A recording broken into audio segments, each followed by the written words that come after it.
Bom, pessoal, nós vamos dar início, então, são 10h05 já, 10h06. Então, em nome da GeFlor, a gente só gostaria, em primeiro lugar, aqui de agradecer a participação de e também, em especial, um agradecimento, né, aos palestrantes que nós teremos hoje aí nos auxiliando com esse assunto. Então, um agradecimento à doutora Jaqueline, representando a Carpena Advogados, uma associada nossa da GeFlor, o Mário Santana da BINSE, né, Mário? Faz tempo que a gente não se encontra aí, muito obrigado aí pela participação. E também o Júlio Pellegrinelli, né, um grande parceiro de trabalho e hoje representando aqui a Country Union. E a ideia, basicamente, é que a gente possa... É um assunto que está latente, né, a questão das novas regras da EUDR com relação a fornecimento de produtos para a União Europeia, e essas regras elas vão atingir em cheio, né, o setor florestal, o setor agrícola como um todo aqui no Brasil. E a ideia é que a gente possa ir a cada dia mais trazendo informações qualificadas e garantindo, né, aos associados, enfim, aos produtores florestais e industriais, informações de qualidade para que a gente possa se preparar para o que vem pela frente. Então, nós não vamos nos delongar muito, a gente vai abrir diretamente com a doutora Jaqueline, da Carpena Advogados Associados, que vai começar a apresentação dela. Doutora, por gentileza, fique à vontade. Daniel, Bom se me dia. permite, Daniel, um minutinho só, a gente pedir para o pessoal deixar os microfones desligados, né? A apresentações serão gravadas, né? Cada palestrante terá em torno de 30 minutos, nós avisaremos 5 minutos antes de fechar o tempo. As perguntas podem ser encaminhadas por chat, que depois nós encaminharemos para os palestrantes, ou, se tiver o tempo no final, serão respondidas na presença, né? Eu acho que seria essas para iniciar, e aí eu faria a saudação à doutora Jaqueline, né, que é da Carpena, que é a nossa associada. A Jaqueline Franschetti é uma advogada com especialização na área de direito ambiental, da Carpena Advogados, e com reconhecimento como uma das advogadas mais admiradas pela análise de advocacia mulher em 2024. Doutora Jaqueline, o espaço é seu. Obrigada, Jorge. Obrigada, presidente Daniel. Eu agradeço, primeiramente, eu agradeço a GeFlor, através da generosidade do Jorge, nos convidar para falar sobre esse assunto hoje. Eu, particularmente, sou uma apaixonada por direito ambiental e faço votos de que a gente tenha uma manhã proveitosa, não apenas transmitindo conhecimento, mas também aprendendo com vocês que estão há muito mais anos nessa trilha e nesse trabalho bastante bonito que é o trabalho da associação. Eu preparei uma apresentação, eu vou partilhar aqui. Estão conseguindo ver? Sim. Tá, beleza. Bom, então, só voltando aqui, eu sou da Carpena Advogados, né? Só deixa eu puxar minha apresentação para cá.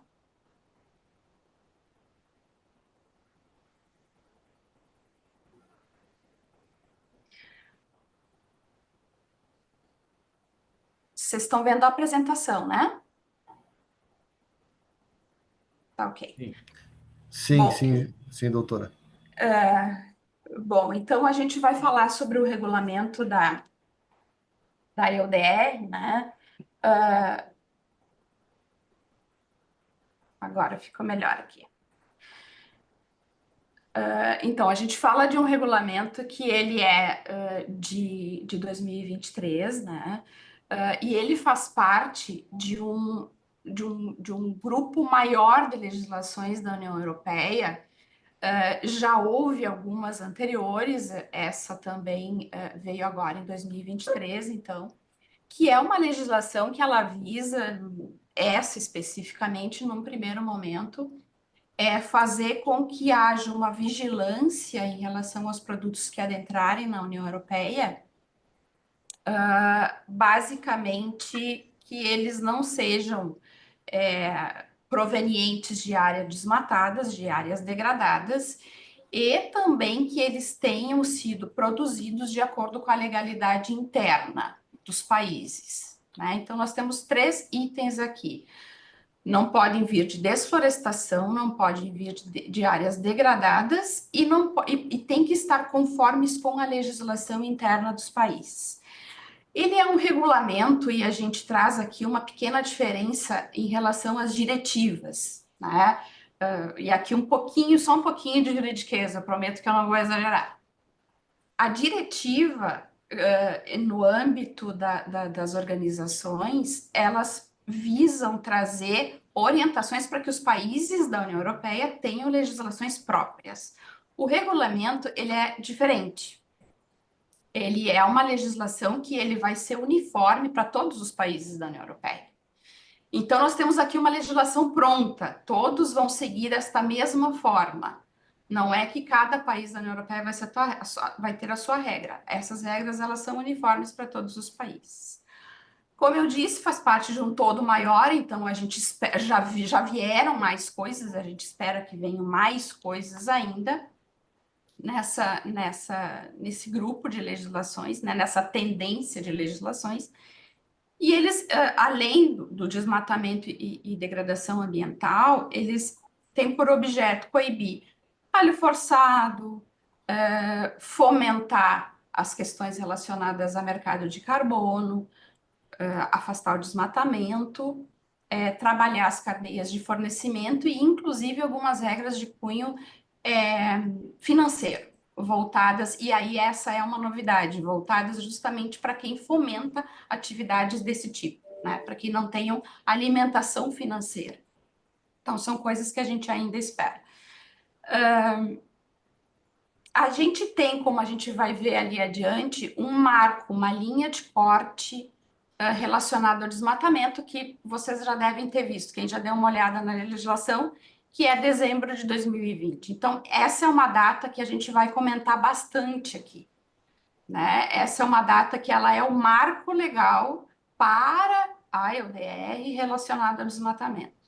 A gente sabe que internamente, na nossa legislação, a gente tem outros marcos, mas quando a gente fala, e isso a gente vê mais adiante também, quando a gente fala na linha de exigência desmatamento e degradação, a gente tem que olhar só para a norma da EUDR. Quando a gente fala em conformidade, a gente até pode olhar a nossa legislação, porque ela é uma conformidade interna, né? A gente sabe que vocês já devem ter contato com a EUTR, né? Que já era uma legislação da União Europeia voltada para madeira.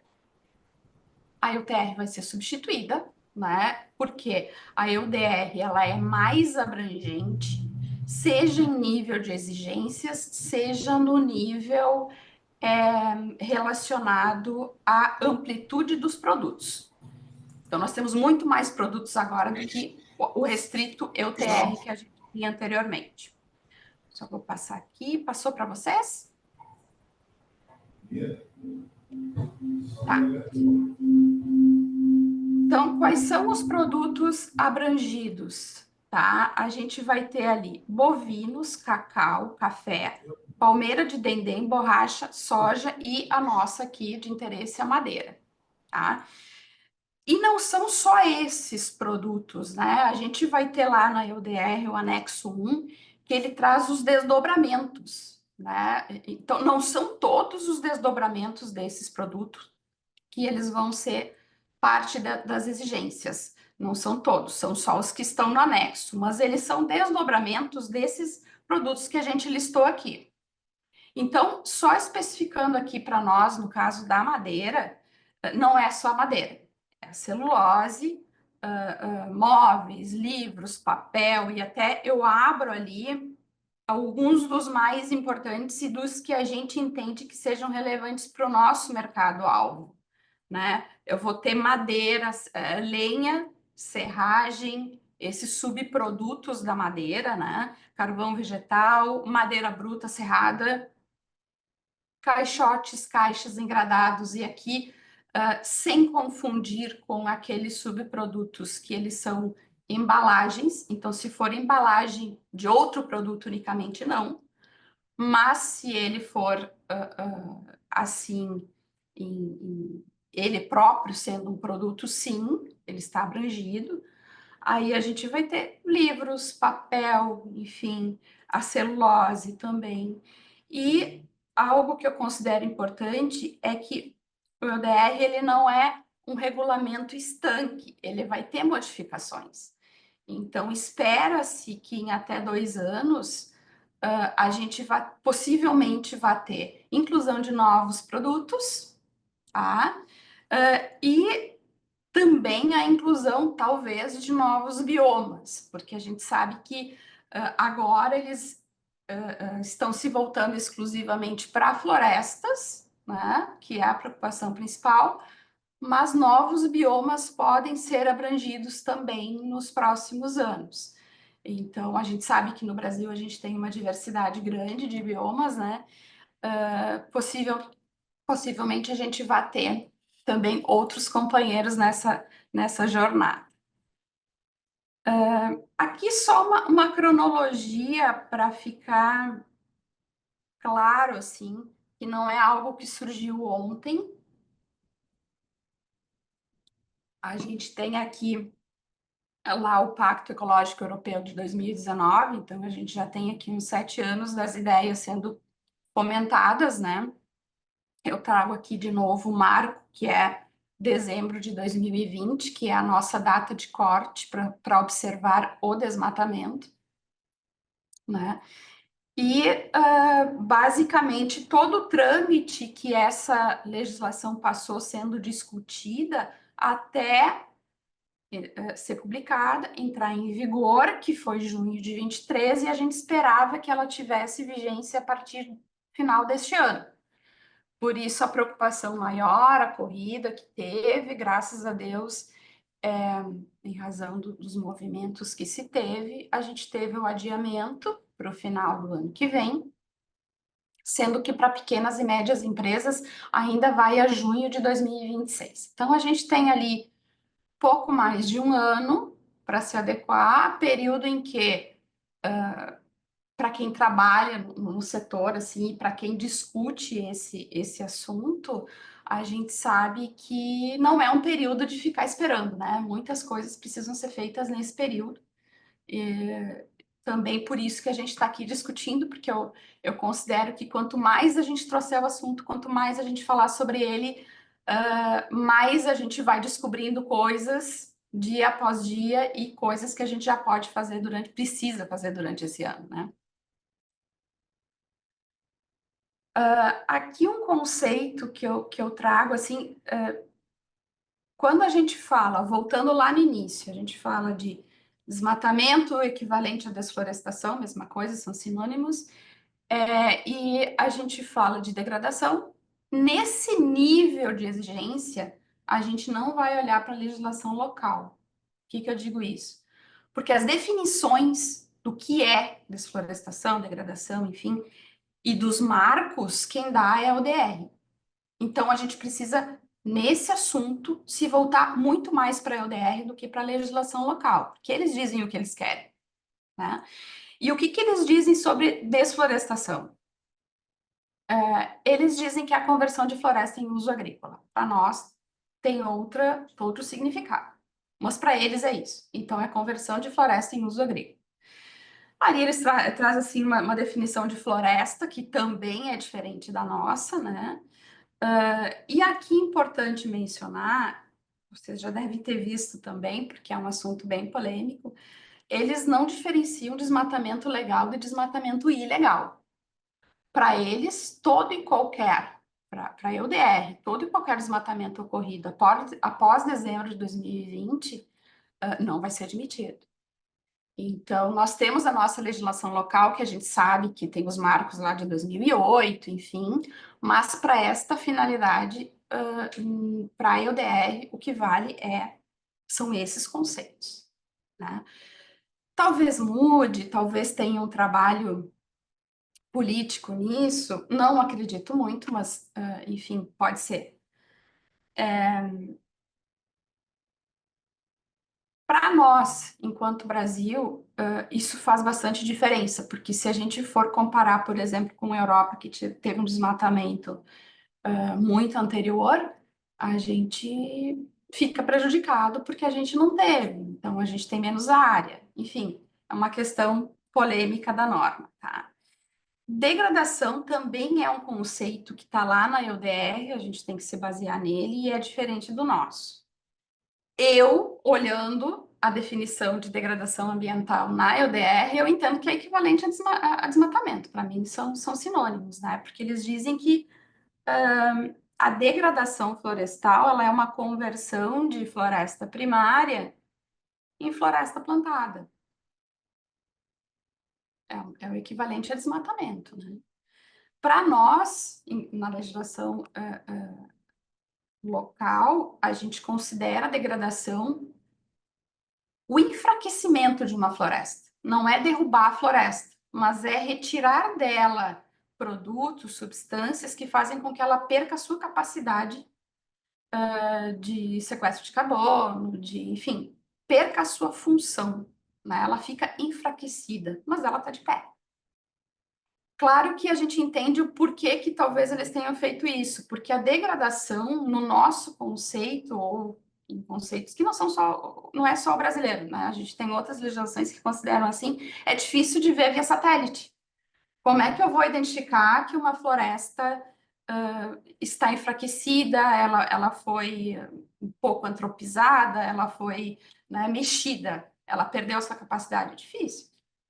Então, para eles é isso, é converter uma floresta primária em floresta plantada. E aí agora a gente olha coisas que vão ser verificadas de acordo com a nossa legislação, né?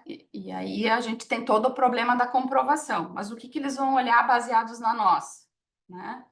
Direito de uso de terra, questões de proteção ambiental, reserva legal, APP, a gestão, conservação da biodiversidade, direitos de terceiros, que aí seriam fornecedores, parceiros, enfim, direitos trabalhistas, direitos humanos, direitos voltados a indígenas, e aí regulamentos anticorrupção, fiscais, aduaneiros. Como vai se comprovar isso? A gente vai falar mais adiante. Mas são essas questões que eu acho que a gente pode começar a se debruçar, continuar se debruçando, né, nesse ano que a gente ainda tem. Operador, né? Para quem que para quem que está voltada a legislação da EUDR? Obviamente que os diretamente atingidos não são os exportadores, nós somos os indiretamente atingidos. Os diretamente atingidos são os europeus, até por uma questão de soberania, enfim, eles não poderiam adentrar e criar obrigações dentro do nosso país. Então, quem são os obrigados, assim, em relação à da EUDR? São os operadores, e quem são os operadores? O operador é aquele o primeiro que introduz um produto proveniente do exterior na comunidade europeia, né? Aquele que leva para dentro um produto de fora. Ele pode ser o importador, né? E aqui a gente traz o exemplo da manteiga de cacau, né? É aquele que compra madeira de cacau e importa para a União Europeia. Ou ele pode ser um fabricante que compra essa manteiga de cacau e produz o chocolate e coloca na União Europeia. Então, é quem introduz, né, na comunidade os produtos, esses produtos que a gente listou lá no início. E aí ele tem uma série de obrigações. Tá? Ele tem uma série de obrigações e, obviamente, que ele vai passar parte dessas obrigações, principalmente de rastreabilidade, de comprovação de conformidade interna, ele vai passar para o exportador, né? Que é o dever de due diligence, a gente vai tratar isso depois, a documentação toda relacionada a esses itens da legislação interna que a gente viu lá, trabalhista, indígenas, enfim. Esses relatórios, eles são anuais e esses dados têm que ser guardados por 5 anos. É ele quem se relaciona com a autoridade dos países, e aí não é a comissão, aí essa fiscalização, essa prestação de contas, ela é para as autoridades competentes de cada um dos países, né? Então, a gente pode ter diferenças aqui, e é ele, principalmente, que vai assumir as consequências, né? Então, ele vai coletar informações, ele vai confiar no seu cliente, ou ele vai fazer as verificações dele, vai comprovar isso, e ele vai se entender com as autoridades do país que ele está. Eu vou dar uma passadinha rápida, porque eu acho que eu estou bem adiantada no meu horário aqui. O comerciante também é um atingido direto pela EUDR, e ele é o europeu, que faz o quê? Ele coloca esses produtos para os consumidores. Então, a gente vai ter ali grandes redes varejistas, os comerciantes em geral, né? O papel dele é fazer a distribuição, digamos assim, a venda desses produtos para consumo. Ele também tem obrigações, então ele pode se basear na diligência de quem vendeu para ele e apenas repeti-la, mas ele também é responsável, ele também tem que confiar, então se ele quiser fazer as suas verificações, ele pode fazer. E ele vai também passar adiante. Se ele não vender para o consumidor final, ele vai passar para o seu cliente também aquelas informações. E ele também é responsável pelas violações. Então, a gente vai ver as penalidades lá adiante. Ele também responde perante a comissão e a autoridade do seu país por eventuais inconformidades. Rapidinho aqui sobre os requisitos da due diligence. A gente vai ter aqui... e aí, é importante voltar assim para um grande conceito. O regulamento, ele não diz o que tem que mostrar, o que tem que juntar, ele não traz listinhas de coisas, né? Eles dizem o que eles querem. Como isso vai ser comprovado, o que a gente vai levar? Bom, isso é com o operador, isso é com o comerciante, isso é com o exportador também, uma conversa de entender o que se vai eleger como prova suficiente para cumprir esses requisitos. Então, ainda está muito aberto e não se espera que venham coisas assim muito definidas, né? Então, lá, o que se tem de mais definido é a questão da geolocalização. Eles trazem alguns dados ali, um ponto se forem áreas menores, polígonos se forem áreas maiores. A gente coloca aqui algumas coisas que a gente imagina, e isso, fazer um disclaimer aqui, não é o regulamento que diz, é coisas que a gente acha que vão ser suficientes, que é a licença de operação, matrícula do imóvel, CAR, auditoria, se houver, ajudam, mas elas não são prova suficiente e definitiva, né? Contratos de compra de floresta, certificados, a própria nota fiscal. Então, munido de tudo isso, vai ter a avaliação de risco feita pelo operador, né, o comerciante. Se identificados eventuais inconformidades, eles têm que criar um programa de mitigação de riscos, né? Essas, então, a declaração que ele assina de que está conforme é apresentada para as suas autoridades e vai ter esses relatórios anuais. Esse aqui eu posso passar porque a gente fala mais ou menos da mesma coisa, assim, a gente vai detalhar lá o tipo de produto, as coordenadas, o país de origem, a data da produção, né? A data da produção é algo que é importante em se tratando de florestas, porque a gente tem que ter lá o marco do plantio, o marco da colheita, o marco da exportação. Então, são datas, não é uma data, né? E aí a gente vai ter, ainda não se tem, mas a gente vai ter avaliação de risco dos países. E não é só dos países, são de zonas, né? Então, Brasil, como eu disse, a gente tem vários tipos de biomas. É possível que a gente tenha riscos diferentes para as diversas zonas do país, né? Espera-se, por exemplo, que porque florestas são o primeiro ponto, o primeiro bioma que eles elegeram, vai ser o primeiro que vai ser classificado e espera-se que, em razão da floresta amazônica, enfim, vai ser risco alto. Então, produtos provenientes da região amazônica, a expectativa de que tenham risco alto, e aí o resto do país, a gente tem Mata Atlântica, enfim, talvez seja risco alto também. Isso a gente tem que verificar como é que vai ser. Como é que vai ser feita, então, essa avaliação de risco, né? Indicadores, e isso também não está claro, né? Mas o que se espera? Indicadores de condições de trabalho, direitos humanos, práticas trabalhistas, corrupção, e aí as fontes, né? Espera-se também que sejam ONGs, organizações internacionais nessa coleta de dados, né? E aí a gente vai ter risco baixo, classificação em risco baixo, padrão ou alto risco, e exigências diferentes, obviamente, para de acordo com essa classificação. Esses dados eles vão ser divulgados, né? Vão ser tornados públicos, e tem previsão de envolvimento da sociedade civil, especialistas, enfim, nessa fase de avaliação de risco dos países ou das zonas. Tem um regramento diferenciado para pequenas e médias empresas, basicamente voltados para exigências relacionadas ao due diligence. Eles não precisam fazer, eles podem se basear em due diligence feitas pelos operadores, por outros operadores, enfim. Aqui a gente fala um pouquinho dos sistemas, né? Então, a gente tem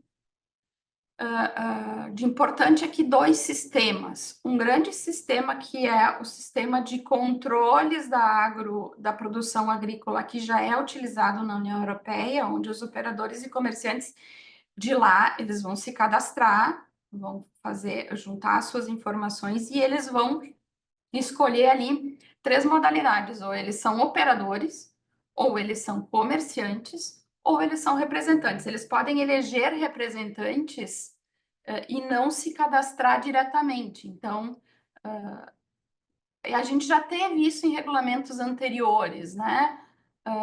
Representantes que eles se especializam nisso, e eles têm vários representados, operadores e comerciantes.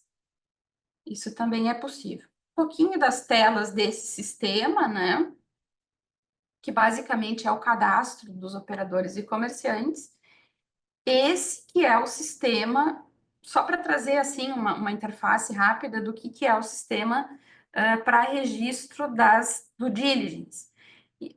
Isso só para chamar a atenção de vocês, que a gente vai ter ali embaixo, ó, produtor, e a gente pode ter várias descrições de fornecedores dele. Então, isso a gente vai falar um pouquinho ali adiante em relação à segregação. Então, esse sistema, ele vai integrar, né? Ele vai integrar a autoridade competente, que não é a Comissão Europeia, são as autoridades de cada país que vai fazer efetivamente as fiscalizações, os operadores, comerciantes ali, a Comissão Europeia, que vai estar ali também, e a autoridade alfandegária, que vai ser a primeira que vai receber esses produtos e que vai ter ingerência sobre isso também, né? Pode ser que produtos fiquem parados lá.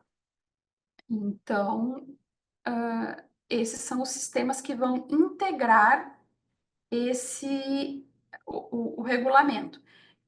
A dúvida é como subir essas informações, né? Que formatos, como que vai ser feito isso.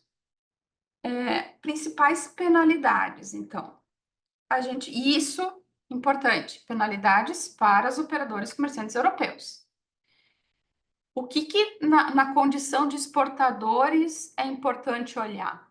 Possivelmente isso traga alguma alteração em contratos, né? Porque se o operador comerciante, que é o cliente, ele precisa confiar nas informações do exportador, do produtor, enfim, nos parece que ele vai querer introduzir alguma coisa nesses contratos para o caso dele ser penalizado lá, né? Então, é um ponto importante para se olhar enquanto produtor, enquanto exportador. Vai ter, então... Oi? 5 5? minutos. Tá. Vamos agilizar aqui. Então, a gente pode ter ali multas, que é de até 4% do faturamento do último ano, do produtor ou do comerciante que for autuado, confisco de produtos, proibição temporária de contratação pública, de até 12 meses, enfim, e restrições de due diligence. Então, se ele tinha lá uma classificação, uma due diligence mais simplificada para fazer, ele pode subir de nível e ficar mais difícil de fazer. Espera-se que em torno de 9% dos produtos sejam efetivamente fiscalizados, né? Mas é algo que é importante ser observado.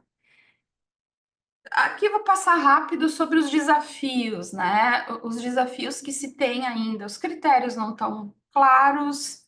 Será que os nossos controles brasileiros poderão ser aceitos? Por exemplo, o CAR, por exemplo, uma certidão brasileira de que está em conformidade com a questão A, B, C ou D, não se sabe, né? Então, é bom acompanhar. Já teve a publicação de perguntas e respostas posterior ao regulamento, mas que apesar de ter sido assim bom que tenha vindo, não esclarece também muita coisa, algumas coisas meio que repete o regulamento, né?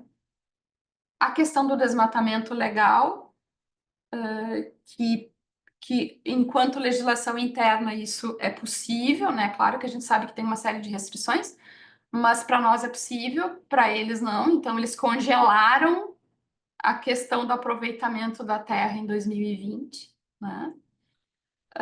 O risco país, que é genérico, então, se você está numa zona de alto risco, vai sofrer as consequências disso, apesar de estar 100% regular, né? Vai ter mais rigor.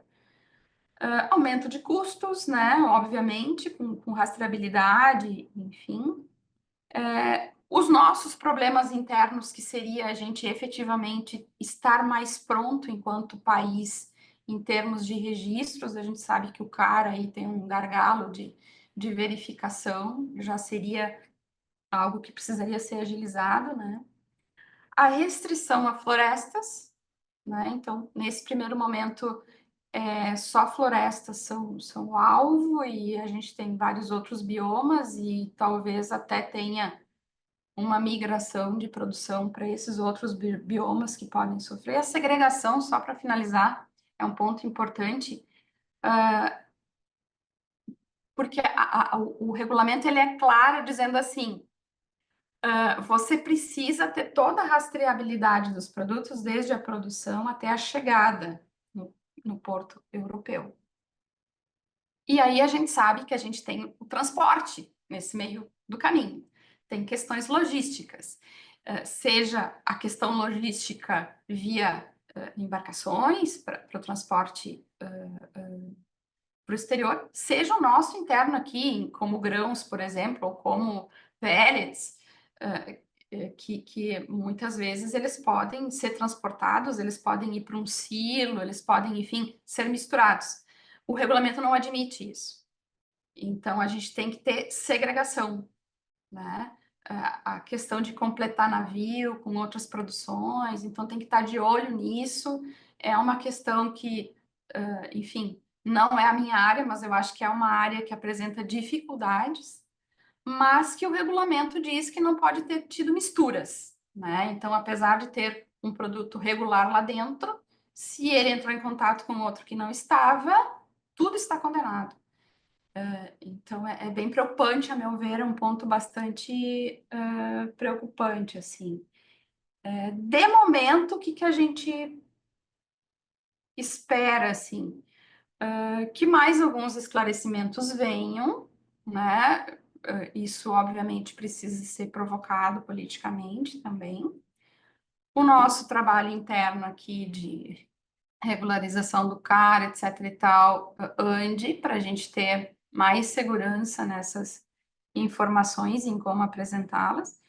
E esse tempo conversa com clientes, conversa com os importadores, porque, como eu disse, o regulamento ele não traz a listinha de coisas do dever de casa que tem que fazer no detalhe.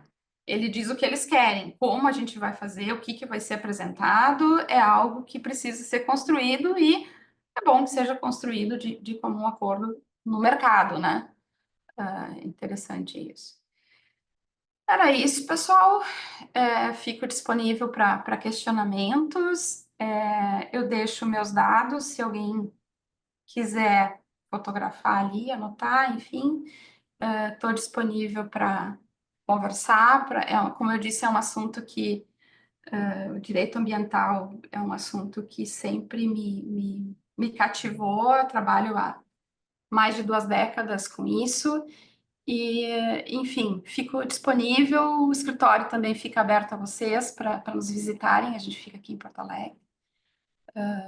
Obrigada mais uma vez, Agiflor.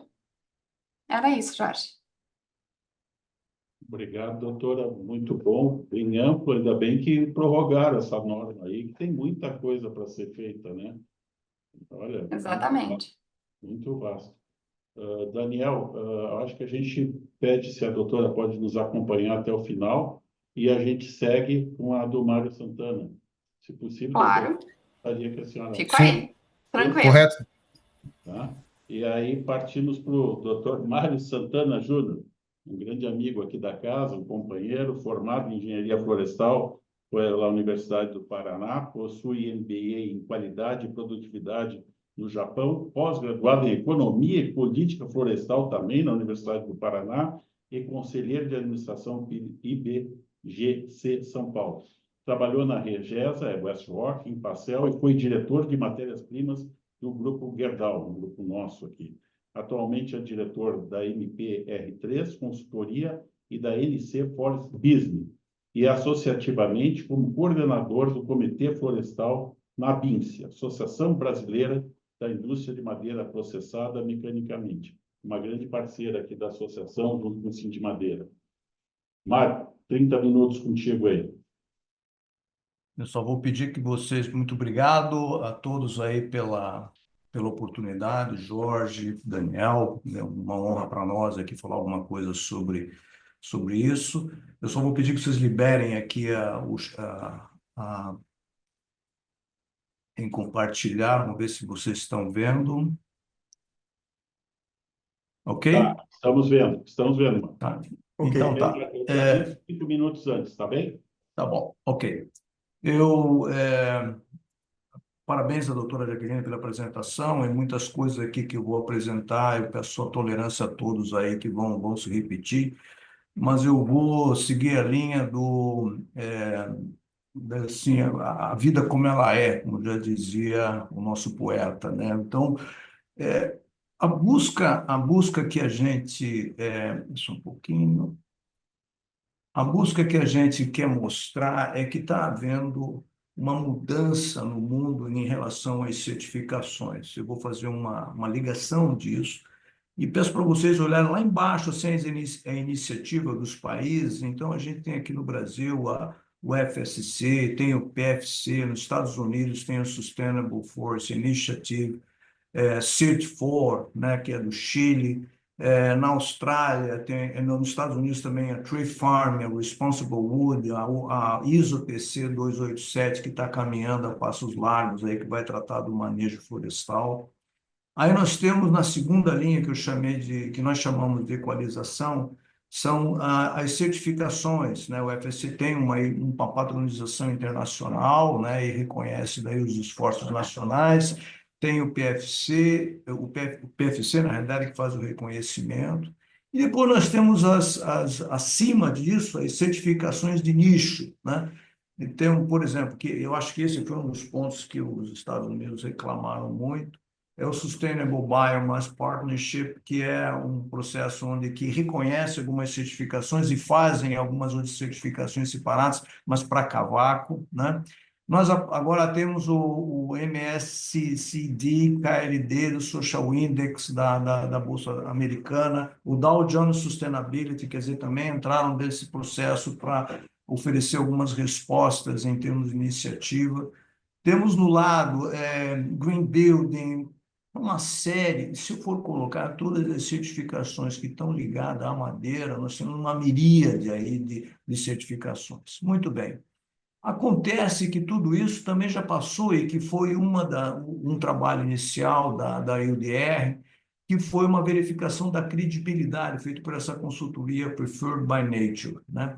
Onde ela não reconheceu ou que ela mostrou vulnerabilidades dentro dos processos de certificações que hoje temos aqui, o mais, depois eu vou falar um pouco sobre o FSC e o PFC, ligado à UDR, evidentemente, né?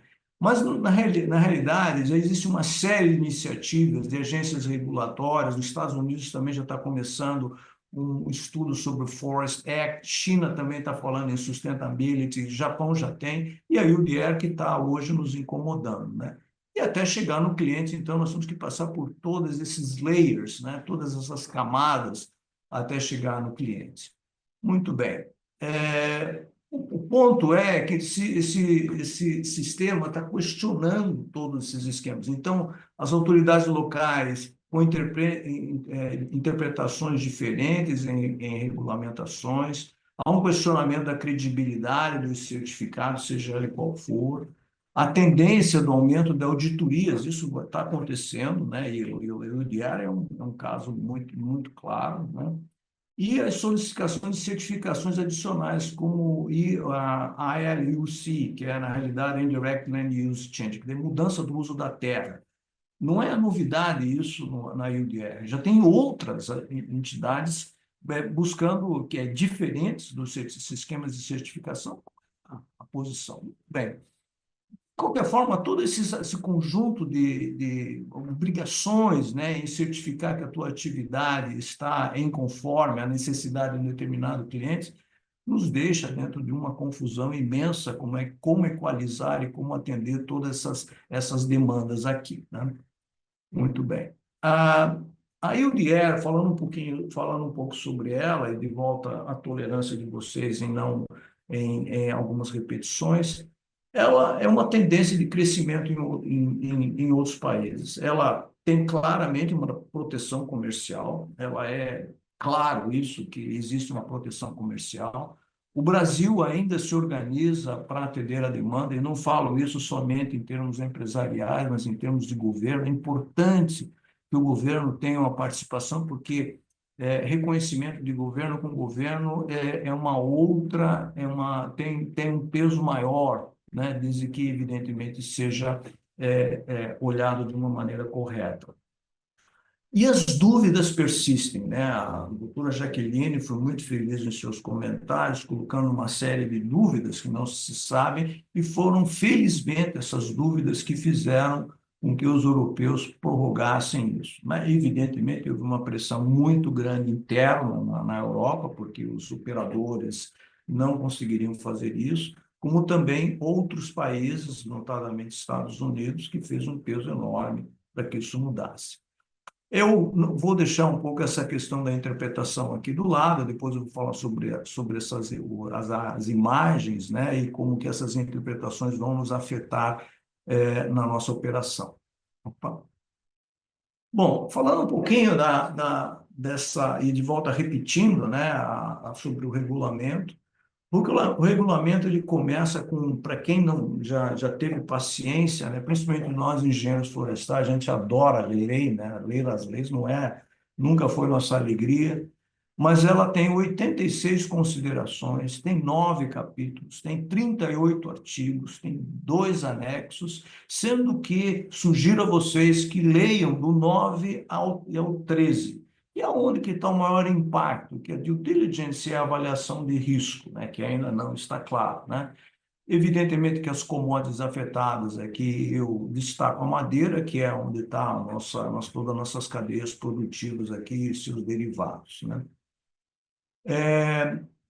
Eu puxei um capítulo, às vezes eu penso, sem querer menosprezar ninguém, mas que eu acho que teve algum estagiário que montou esse relatório. Porque, veja só que romântico essa consideração número 50.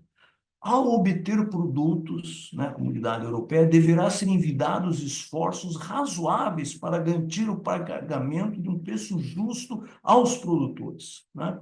E, em especial, aos pequenos agricultores, né? A fim de permitir um rendimento de subsistência e combater eficazmente a pobreza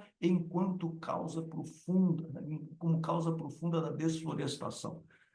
Então, aí como é que é o preço justo, né? Como é que isso se qualifica, né? Enfim, eu só coloquei, evidentemente eu não estou sendo jocoso com o tema, mas eu estou colocando que há exemplo de outros pontos mais complexos que também foram montados sem a devida, vamos dizer assim, bom senso legal em muitos deles, evidentemente, têm muita qualidade, mas alguns pontos, evidentemente, precisam ser olhados, né?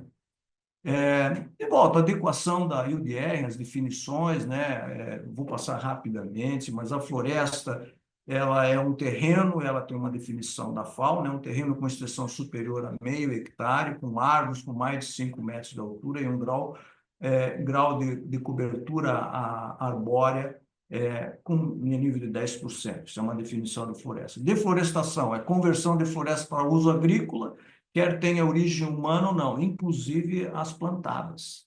Inclusive as plantadas. E essa é a grande, vamos dizer assim, discussão, né, das associações brasileiras em ter assim, peraí, eu tenho uma floresta, eu planto, vou para a agricultura, volto para a floresta, ela já está com um uso diferente do que de uma floresta nativa, né, ou de uma floresta manejada.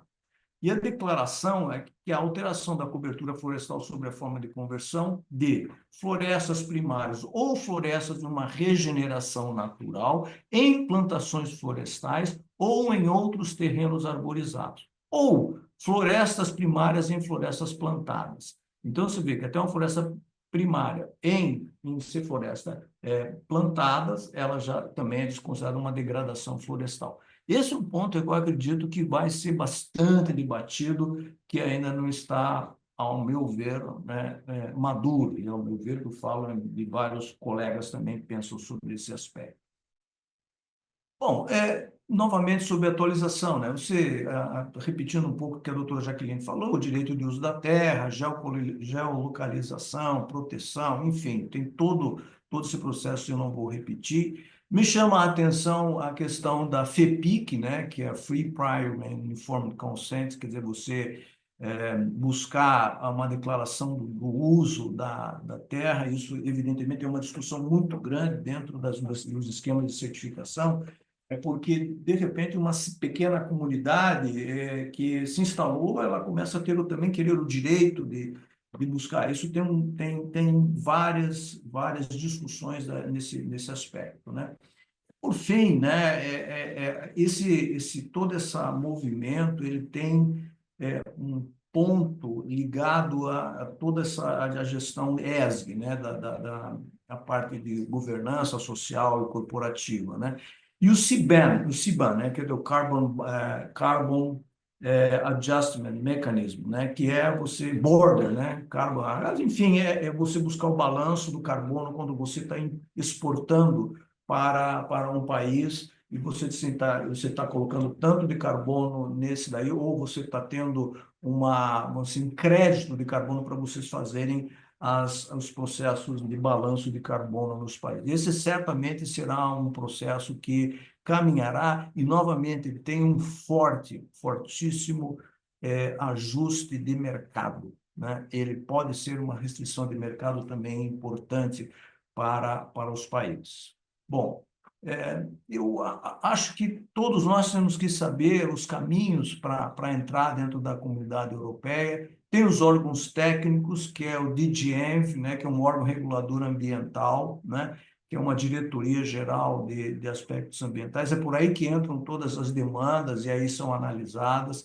O JRC, que é o Joint Research Center também, que são pesquisas, né? Os sistemas de informação, quer dizer, se nós temos aqui, as empresas têm os seus sistemas de EPR, né, de informações, e vão exportar, isso tem que ter uma plataforma lá que converse com isso, então essa possibilidade de ir uma aplicação programada de interface, porque isso não vai ser possível fazer à mão, e sabe-se que a quantidade de informações para você mandar para você exportar um determinado produto, vai ser assim, absurdo, né? E uma adequação dos formatos de geolocalização, né? Que esse também é um tema também que está bem na vista de todos nós que trabalhamos na área florestal, sabemos que isso E é um ponto de extremo desconforto, né? Porque, de alguma maneira, a parte de um dos seus ativos vai estar na mão de alguém, né? A propriedade, a informação sigilosa vai estar na mão de alguém, né? Que não se sabe se será para o bem ou não. Como é que o sistema europeu vai garantir que as informações elas estarão sendo guardadas em sigilo, no seu devido sigilo, para você fazer uma transação comercial? E o Observatório Europeu, que são informações científicas sobre as cadeias de suprimento. Isso aí depois a gente, se vocês quiserem, eu posso mandar os links para vocês poderem rapidamente ter uma consulta mais fácil a quem ainda não o fez, né? De volta, né, sobre o Observatório Europeu, eu acho bastante importante, que ele é o que nos afeta. Ele é um sistema, né, que verifica o desmatamento, a degradação e as alterações da cobertura, né? É livre acesso às entidades públicas, consumidores e empresas de informação geográfica nas cadeias de abastecimento. Não é referência legal, ele não serve como referência legal, não tem intenção de ser uma ferramenta para avaliação de desmatamento por parte dos operadores e comerciantes. Não é, mas é um local para consulta, né? No observatório, aí que estão as preocupações que foram geradas nesses primeiros meses, aí, ou um ano já, ou quase um ano e meio. E 40% das florestas plantadas na base do Global Forest Change são caracterizadas por florestas nativas aqui no Brasil. O risco de se ter colheitas comerciais erroneamente interpretadas no desmatamento, isso é claro, né? Isso é um processo claro que está lá.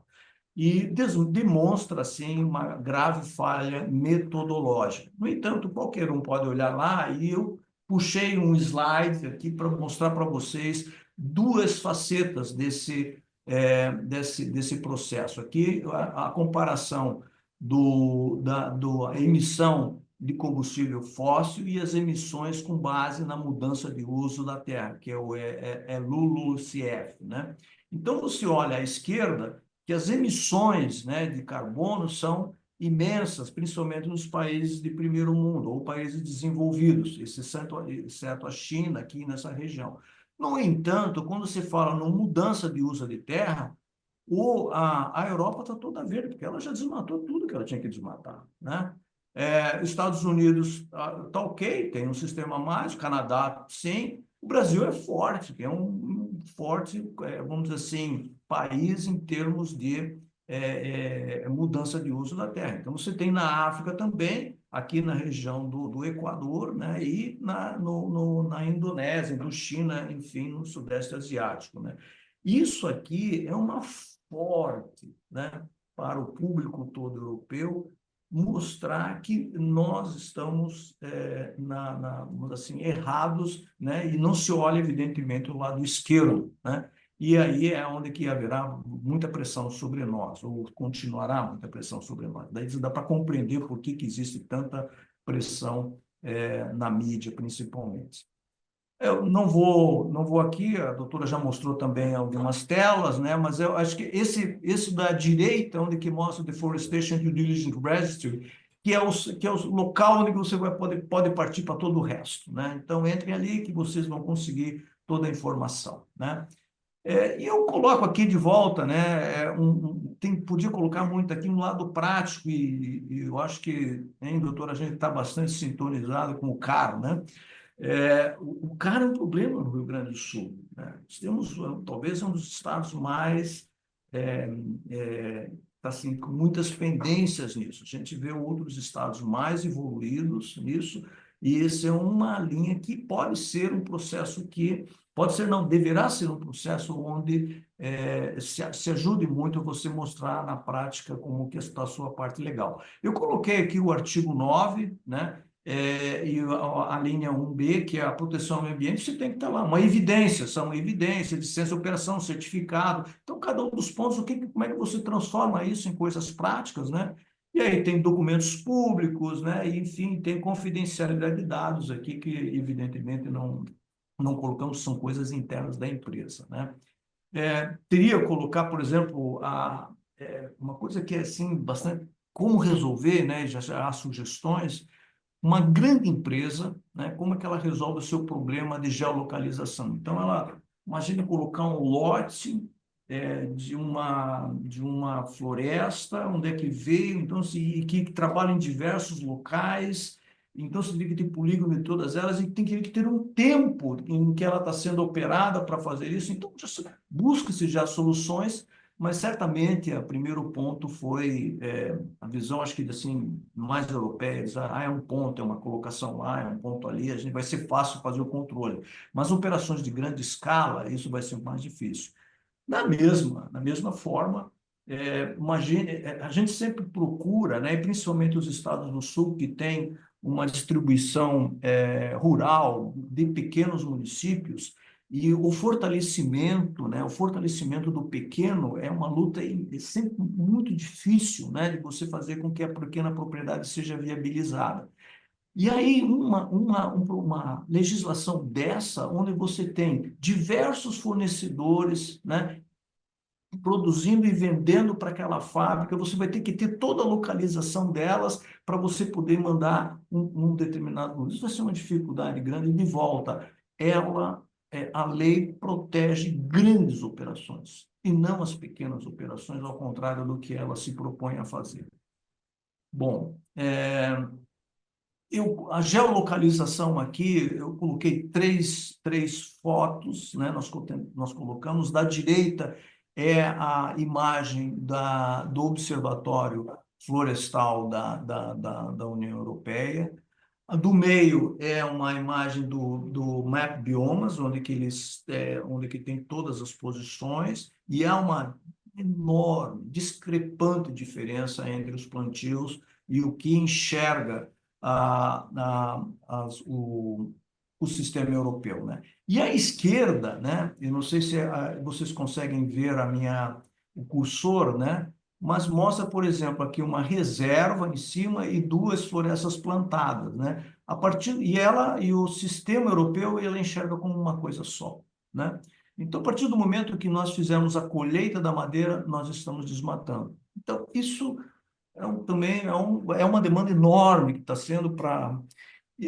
Uma das associações brasileiras que teve na Europa, conversando com eles, os técnicos lá da Dizenv, eles não sabiam direito como é que era feito, por exemplo, papel e celulose, né? Não, vocês vendem plantio? É plantio lá, não é floresta nativa? Então, para vocês terem uma ideia da distância, né, da vida como ela é com o que a legislação fez. Mas, enfim, vai se ajustar em algum momento, né? Enfim, nessas adequações, eu não vou colocar pontos de esclarecimento, mas a avaliação e classificação de risco, né, é o ponto central, né, porque isso pode simplificar ou complicar. O que se fala hoje é que todo mundo vai ser considerado um risco médio, né, e depois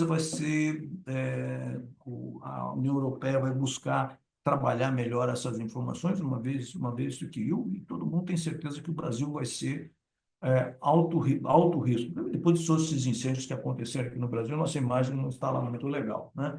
E por fim, daí a busca de buscar aí os biomas e trabalhar melhor isso, né?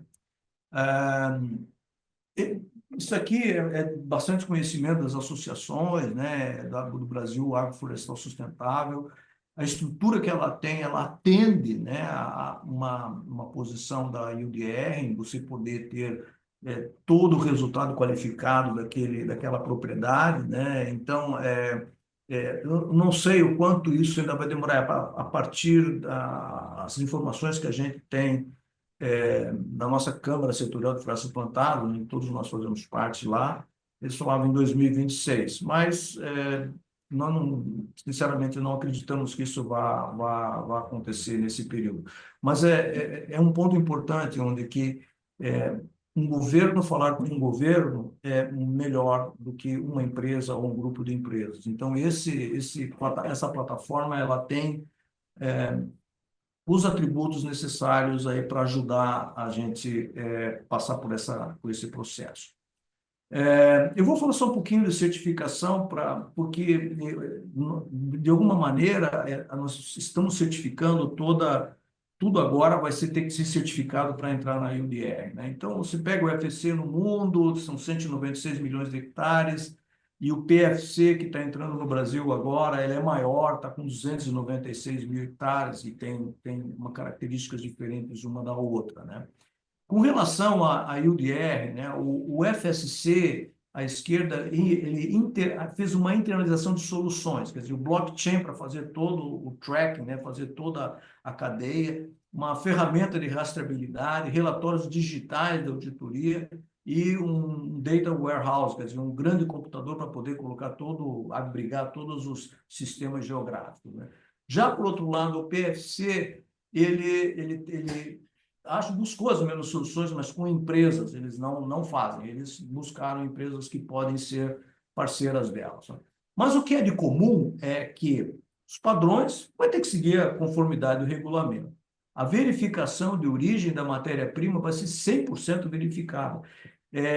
O que eu acho mais que vai, assim, de volta a mudar muito a nossa vida, né, como empresa, é que as empresas, elas tinham as suas florestas certificadas, e elas compram ou outros fornecedores onde entrava com uma floresta controlada, um fornecedor controlado. E aí, nesse controle, né, você fazia lá, dizia, olha, aqui é madeira controlada, tá certo? Toda uma classificação dentro da cadeia de custódia do teu produto, né? Agora não mais, quer dizer, tudo terá que ser verificado, né? Então, acho isso um retrocesso, agora uma opinião pessoal, um retrocesso muito grande, porque você vai ter um custo imenso agora de você buscar fazer todas essas classificações onde que para você certificar. Então, você vai certificar, mas você não tem mais madeira controlada. Simples, né? Não tem mais. Busca de credibilidade, os dois certificados principais perderam o certificado, perderam esse processo, eles estão à busca disso, tem um lado bom, né? E a cadeia de custódia sem madeira controlada, que é um negócio que vai afetar a nossa vida na operação, né? Por fim, na prática, a classificação de risco país tende a ser um instrumento de pressão permanente e peso de barganha. É inegável isso. Falta de respostas claras da União Europeia, sobretudo informações confidenciais sigilosas, no caso de você fornecer todas as suas informações, além de geográficas, de tua localização, né? Mudança de uso de terra, o que configura na prática a prática sancionada pela lei, ou quer dizer, ou como elemento de prova do que não se está desmatando. E aí, de volta, né, ela vai acima da lei nacional. Ela está indo acima da lei nacional, o que é algo, vamos dizer assim, que difícil de aceitar, né? Custo adicional para operadores, você tem que comprovar cumprimento, as leis nacionais, internacionais, enfim, aqui tem uma lista grande, né? Proteção internacional dos direitos humanos, etc. Por fim, uma opinião nossa, que a UDR vai acomodar essas demandas. Ela vai acomodar as demandas, ela não pode ficar do jeito que está, né? Mas favorece o aparecimento de novos esquemas de certificações, que foi aquela primeira página que nós trouxemos, né? Tem um outro mercado que a gente, há muitos anos atrás, a gente não imaginava que teria, né? Por fim, muito obrigado e estou à disposição para qualquer eventual dúvida que tenham aí, né? Que é o que mais temos, aliás, nesses processos aqui. Obrigado, Mário, como sempre, muito bom, muito esclarecedor, né? A gente pede, assim, quem tenha perguntas, deixar no chat, né? Para a gente ter o prosseguimento. E aproveitar, Mário, que a gente está aqui com um grupo bem múltiplo, né? Para fazer aquele agradecimento à BINSE, no apoio que tem dado aqui na recuperação do Rio Grande do Sul, numa parceria entre a Geflor e Sindmadeira, que tem sido muito notável isso aí, muito bacana essa iniciativa da BINSE para nós. Muito obrigado, Mário. Somos primos e irmãos. Exato. Obrigado. Como sempre. Vamos lá, podemos passar então para o Júlio Chagas Pellegrini, né? Engenheiro florestal, graduado pela Universidade Federal de Lavras, mestre em energia pela Universidade de São Paulo. Mais de 15 anos de experiência em auditorias e de protocolos internacionais de certificação. atual gestor de certificações florestais e biocombustíveis pela Control Union Certification. Júlio, a palavra é tua, 30 minutos, eu te aviso 5 antes de vencer o tempo. Jorge, só uma correção, é Júlio Pellegrinelli, o Pellegrini. Eu sobrenome. ia comentar. É muito comprido, eu entendo. Mas é gringo, é gringo, é gringo, é gringo. Tá bom. É italiano. Bom, primeiramente, um bom dia a todos. Gostaria de agradecer ao Jorge, a Geflor, Daniel, um grande abraço. Bom, é um prazer estar aqui. É um desafio para mim agora falar, depois da doutora Jaqueline e do Mário Santana, mas eu vou tentar focar bastante aqui em algumas questões que tragam mais informações dentro daquilo que já foi comentado, né? Deixa eu compartilhar a minha apresentação aqui. Apresentação de slides. Tá. Por favor, só confirma se a apresentação aparece. Ah, eu acho que está todo mundo vendo, né? Sim, Bom, o desafio era falar um pouco das implicações aí da UDR e eu puxei um pouco essa conversa mais para aquilo que eu tenho experiência, né, na parte de certificações e auditorias. É, e antes disso ainda até falar um pouquinho do que é, né, a Control Union, né, de onde vem todo esse conhecimento que a gente armazena já. A Control Union é uma empresa, é uma multinacional de origem holandesa, já ultrapassou seus 100 anos já de existência, né? Estamos presentes em mais de 80 países, mais de 274 escritórios e laboratórios espalhados aí pelo mundo todo. E atualmente já contabilizamos mais de 130 esquemas de certificação com os quais a gente trabalha ao redor do mundo, né?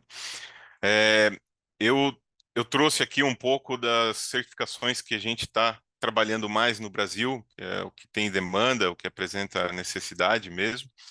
Os principais hoje que a gente vê para o setor, daqueles que eu estou coordenando no Brasil, a gente tem os conhecidos aí do setor florestal, mais algumas coisas voltados a crédito de carbono, né? E, bom, enfim, direto ao assunto, né? O que acontece? A gente já viu, já foi comentado, todo mundo sabe o que a normativa vai pedir, o que a diretiva está pedindo de nós. Obviamente que essa exigência, como a doutora Jaqueline deixou claro, é uma exigência que eles podem somente implementar e exigir cair em cima de atores que estão colocando o produto dentro da Europa, somente os europeus podem ser cobrados por normativas europeias, né? O problema é que isso causa um impacto para nós, porque nós fornecemos material para eles, né? Então, aí é que tá. Quem sofre mais vai ser justamente quem está fornecendo. Por quê? Bom, primeiro, um sistema de devida diligência, né? Isso causa é, uma necessidade de maiores ações do nosso lado para fornecer informações e outras coisas mais que será exigido pelos atores europeus, né? Então a gente entende aqui na Controle que os impactos que essa normativa está causando, a gente consegue dividir aí em duas partes, que são a questão econômica e operacional. O que é? Agora você tem exigência de auditoria. Sim, há uma exigência de auditoria. E há também a questão de certificações. Embora certificações ainda é uma questão mais opcional dentro da EUDR, tá? Eu vou falar um pouco mais disso mais para frente. Um sistema de rastreabilidade que seja robusto o suficiente para cumprir, né? E tudo isso causando um aumento de custo que vai dar uma redução de margens também. Não há hoje indícios nenhum de que os atores europeus estão realmente dispostos a pagar mais por causa disso, né? Então, nós estamos com essa preocupação também. E desafios logísticos, que a gente separa ali a segregação do material, né? Existem mercados que têm maior dificuldade do que outros, né? A gente viu o pessoal que está trabalhando com soja, por exemplo, vai sofrer muito com segregação de material. E também a questão de coleta, imprecisão e incompatibilidade dos dados, né? Aí citamos um exemplo, por exemplo, do que o Mário Santana deixou claro, a questão de o que é considerado desmatamento pela avaliação de imagens de satélite que eles têm lá no banco de dados deles. O nosso aqui, por exemplo, o MAB Biomas, ele é muito mais preciso do que o que os europeus têm e usarão de consulta, né? Um grande exemplo para isso, tá? Então, de desafio, são esses. Temos pouco tempo para trabalhar tudo isso, né? Mas, pelo menos, muito já se fez, ao menos nos últimos 6 meses. Eu vou trazer isso um pouco para o nosso lado até, desse mundo de certificações, tá? Então, a questão de auditorias é uma exigência? Principalmente por causa da conformidade com a legislação, né? Isso é imprescindível. E ainda uma especificidade de que as auditorias precisam ser realizadas por auditores que sejam independentes, né, ou de terceira parte, que sejam qualificados. Um problema, não há uma definição exatamente na normativa do que é uma qualificação para esses auditores, né? O que diz lá, o que vai dizer é a competência e imparcialidade, né? Então entra nos critérios de credibilidade de um processo de auditoria, tá? Mas é necessário garantir, então, que esses auditores tenham pelo menos uma experiência que seja relevante, né, dentro das práticas ali de um DDS, das questões de rastreabilidade e, obviamente, os aspectos legais também envolvidos, né? Que mais? Ah, a problemática das certificações. O colega Mário Santana falou bastante disso ali. O problema é que a normativa não vai reconhecer uma certificação de forma automática. Então, bate um produto com uma declaração FSC ou com declaração PFC, ele não é automaticamente aceito, não é validado. Mas, contudo, a gente encontra lá no artigo 10 essa informação que ele entra como uma possível mitigação de riscos, né? É um fator a mais para garantir uma conformidade com a UDR, mas infelizmente não anda sozinho, tá? E até porque a questão que o Mário Santana comentou, o reconhecimento não vem porque encontra-se algumas fragilidades dentro dos esquemas de certificação. Uma dessas fragilidades, por exemplo, é uma padronização que tem uma régua diferenciada entre países, embora o FSC, o PFC tenham um padrão específico lá para o manejo florestal, que ele é internacional, mas ele é adaptado para cada país, tá? Quando adaptado. Ou, se não é adaptado, o organismo certificador precisa realizar essa adaptação, e aí diferentes organismos de certificação vai ter diferentes adaptações. Então, a fragilidade, ele parte desse princípio. Não há como haver um reconhecimento mútuo e automático de qualquer esquema de certificação, né? Então, o que os esquemas de certificação entenderam que era necessário fazer era uma adaptação, né? E tiveram que trabalhar rápido. A gente sabe, a gente entende que desenvolver alguma coisa dentro dos esquemas de certificação leva muito tempo, porque eles precisam primeiro ter um grupo de trabalho. Então, eles precisam montar esse grupo de trabalho. O grupo de trabalho precisa trabalhar em cima do tema, depois propor alterações ou novas normas, o que seja. Isso passa ainda por um processo de consulta pública. Todos os esquemas de certificação têm esses procedimentos muito bem implementados. E isso leva muito tempo. Às vezes a consulta pública tem uma fase 1, para depois ter uma outra fase com alterações daquilo que foi proposto inicialmente, para só então muito tempo depois, é questão de meses mesmo, né, você ter um produto final que você pode iniciar a implementação, tá? Então, se a gente for listar os esquemas de certificação que temos hoje, a grande maioria está ainda num processo de finalização de todo o processo, não tem ainda já 100% implementado, né? Eu vou comentar um pouquinho aqui de cada um. Tá? Por exemplo, o FSC, que nem a Maria Santana comentou, eles estão trabalhando com blockchain, eles vão ter uma plataforma para fazer a questão de rastreabilidade, vão ter a questão de sensoriamento remoto bem estabelecido. E o que eles fizeram basicamente foi criar uma espécie de add-on, né, um plus da certificação, que você tem uma nova normativa que você agrega. Se você já tem a certificação FSC, você pode optar por incluir essa certificação no seu sistema, né?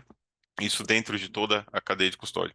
Então, o produto que é certificado e comercializado de acordo com essa nova regulamentação vai ter uma declaração diferenciada para já chegar lá na Europa com essa outra declaração do produto, tá? Uma questão, um desafio que está ocorrendo agora para o FSC, porque eles já têm a normativa pronta eles já têm, né, o que eles chamam de módulo regulatório já está pronto. Eles já possuem também um procedimento de avaliação de risco, a parte base dele já está pronta também, porque aquele material que não é certificado, ele vai poder entrar nessa análise de risco, mas é uma análise de risco muito mais detalhada, muito maior e muito mais robusta do que nós temos hoje para madeira controlada. Então, existirá a possibilidade? Sim, mas ainda há muito o que ser feito, tá? E uma outra complicação também, que agora é o desafio, que não é já sair fazendo auditorias para essa nova normativa. Eles primeiros vão precisar aprovar os organismos certificadores para poderem auditar com esse novo módulo regulatório também. Então, também tem aquele procedimento de, vamos avaliar os organismos certificadores. Entre cada um deles será auditado para ver se eles estão prontos para poder fazer auditoria nesse novo módulo regulatório. E isso serve para todos os esquemas de certificação, né?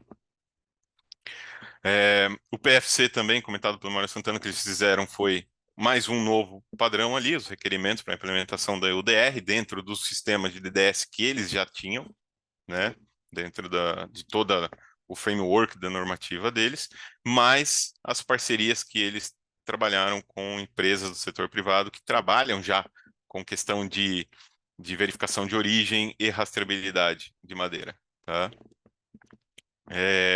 O PFC sempre foi um pouco mais flexível que o UFSC. O UFSC ele sempre entra no detalhismo maior e na querer realmente ser dono, não fazer parcerias, né? O PFC tem essa diferença, mas ambos já encaminharam bem.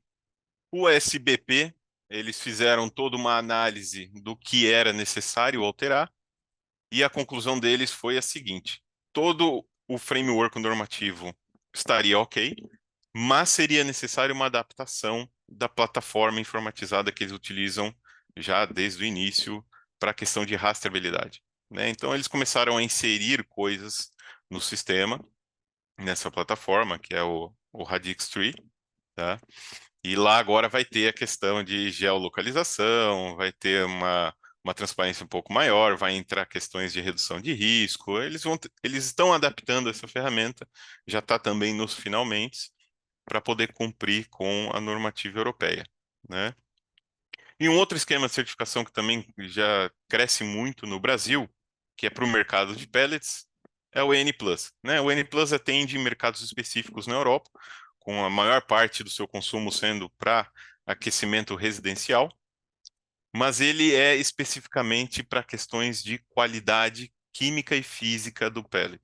Então, eles olharam para a EUDR e falaram, não preciso fazer nada, né? E realmente não vão fazer nenhum tipo de adaptação, até porque eles não entram no mérito de sustentabilidade e de conformidade com aspectos legais ou sociais que sejam, tá?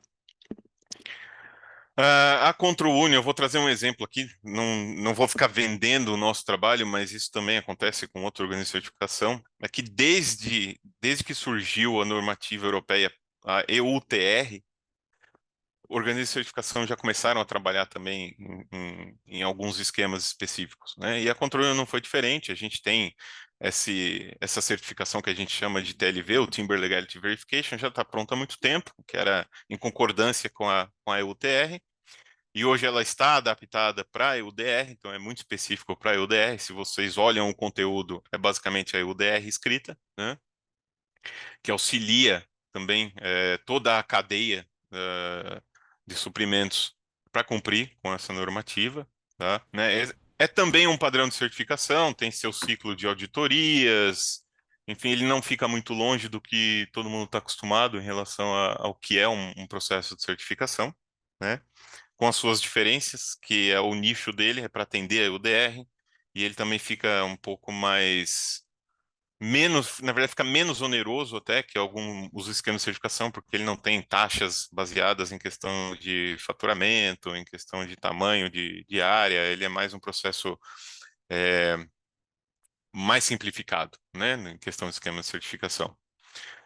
E além disso, né, é, nós podemos sair um pouco ali das certificações e entrar em soluções que hoje já encontramos no mercado, que estão trabalhando para se atualizar, né?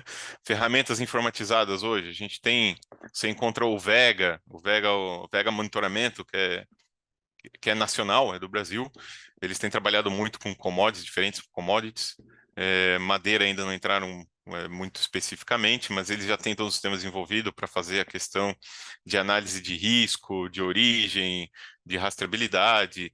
Aí tem alguns parceiros que nem a gente apontou, que o PFC levantou também, já adaptaram bem as suas ferramentas, que pode ser muito interessante conhecer. Existem consultorias especializadas e aqui entra também uma grande possibilidade de surgir no mercado aí uma espécie de despachante, né, dos atores europeus que vão fazer todo o trabalho de fazer a comunicação entre os atores, os importadores e o sistema da UDR. E também a questão de capacitações que até pouco tempo atrás ninguém precisava se preocupar em entender o que era um DDS, né, a grande maioria dos casos, mas agora vai precisar entrar muito nessa questão de conhecimento, de treinamento, de experiência, né? Então, abre-se um leque de novas oportunidades de serviços e etc., né?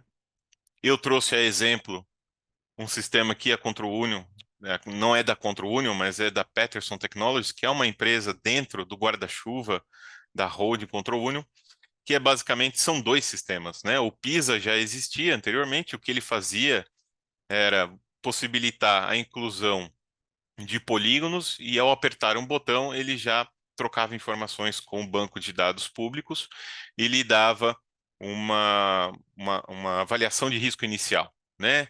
Se há uma sobreposição com polígonos disponibilizados publicamente sobre áreas de conservação, áreas de populações indígenas, desmatamento, de acordo com o PRODES, ele já indicava que ali havia essa sobreposição, então você podia já levantar como um risco em questão de conformidade legal e outros aspectos, né? E agora estão finalizando também o Farm Geolocation, que é basicamente um sistema em que você incluirá também os polígonos, e desses polígonos é feita uma análise também, assim como o PISA fazia, mas ele vai um pouco mais além. Por quê? Existem alguns problemas hoje que estamos identificando a utilizar, por exemplo, o PRODES. O PRODES ele é atualizado uma vez por ano, né? Então, quando você utiliza o PRODES para indicar desmatamento em setembro de 2024, você está vendo informações de desmatamento aí até dezembro de 2023, né? Então você tinha um gap de problema. Então, o Farm Geolocation o que faz ele permite você incluir os polígonos e um pessoal especializado faz essa atualização, essa verificação mais detalhada do polígono em relação a desmatamento, né? E além disso, ele vai incluir também questões de rastreabilidade, né? Eu vou mostrar um pouco mais para vocês sobre isso, né? Então ele tem 3 etapas basicamente, que é a rastreabilidade, validação de dados e a mitigação de riscos, tá? Para lá no final você ter a comprovação da conformidade. Então, inicialmente, você pode desenhar o polígono, você pode inserir arquivos já com os polígonos das áreas. E aqui tem uma questão muito interessante, foi muito discutido com eles, e eu tenho contato com a ferramenta, até porque eles estão mais próximos de mim.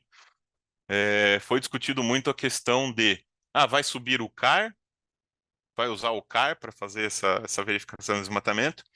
O que foi debatido e concluído é que o CAR é importante para comprovar conformidade legal, né? Mas para fazer uma análise de desmatamento, o ideal é que seja colocado apenas o que a UDR chama de plot of land, né? Que é apenas aquele polígono da área de fornecimento, tá? Então isso garante que o CAR não cria um problema depois na avaliação de desmatamento. Isso é extremamente importante, tá?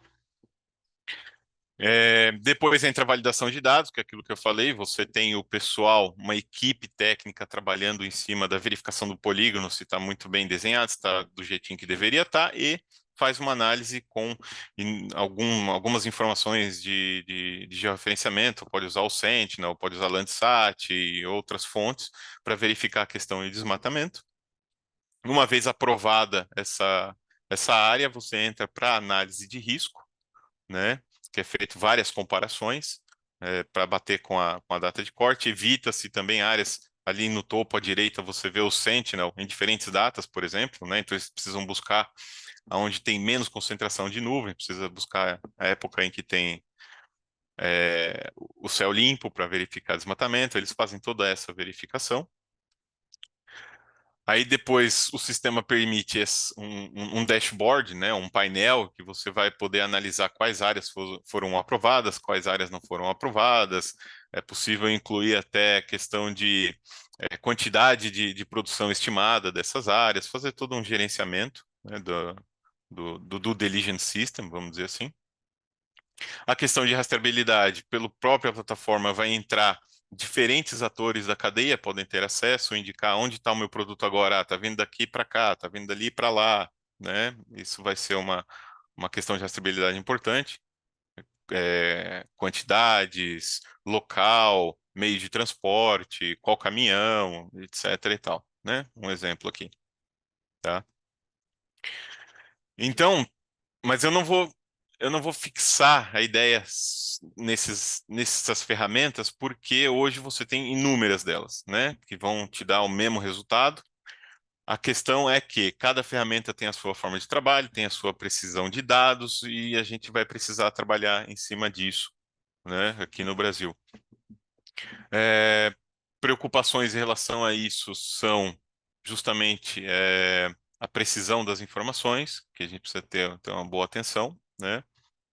Então a gente tem aqui internamente, a gente tem uma lista, né, do que o setor precisa, né, do que as empresas aqui hoje precisam, porque você tem uma pressão vindo dos atores europeus, que vai afetar toda a cadeia.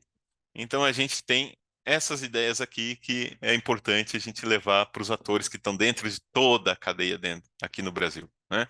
Primeiro, a implementação do sistema de rastreabilidade, porque um importador na Europa pode ser que eles exijam muita informação da gente, outros atores talvez menos, porque eles teriam o trabalho mais com eles, mas eles podem exigir da nossa parte, né? Então, ter um sistema de rastreabilidade adequado aqui dentro, né?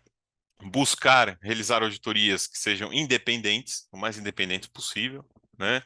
E ter também dentro do processo de criação do DDS, do monitoramento do DDS, de implementação do DDS, buscar também a participação de partes mais independentes possíveis, especialistas, por exemplo, né?